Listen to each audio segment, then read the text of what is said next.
बिस्मिल्लाहिर्रहमानिर्रहीम। नकीबुल्लाह एक जाली मुकाबले में शहीद किया जा चुका है। रियासत पाकिस्तान की बुनियाद में से एक ईंट हटा दी गई है।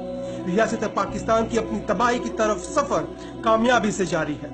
दो कौमी नजरिए की प्रचार करने वालों पर दो कौमी नजरिया एक दफा फिर से उनके मुंह पर मारने का वक्त हुआ चाहता है। उस तरह ही जैसे इस मुल्क के बनने के सिर्फ 25 साल बाद ही बंगालियों ने इनके मुंह पर मारा था।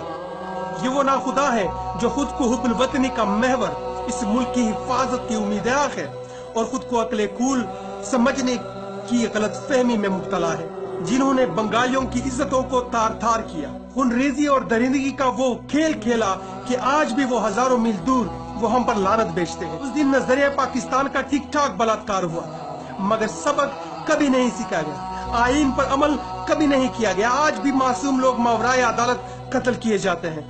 अदालतें अपना हुक्म सुना देती हैं, जिसे रद्दी की टोकरी में फेंक दिया जाता है। अब ऐसी हालत में क्या किया जा सकता है? ऐसी हालत में इसके सिवा और कुछ नहीं किया जा सकता कि लोग कानून को अपने हाथों में ले लें। कानून पर अमल दरामद करने वालों के हाथों गैर कानूनी तौर पर मरने से बेहतर है कि कानून को हाथ में ले लिया जाए। अब लोगों को निकलना होगा और रियासत पाकिस्तान को वो सोशल कॉन्ट्रैक्ट याद दिलाना होगा कि जिसकी बुनियाद पर हम पाकिस्तानी हैं।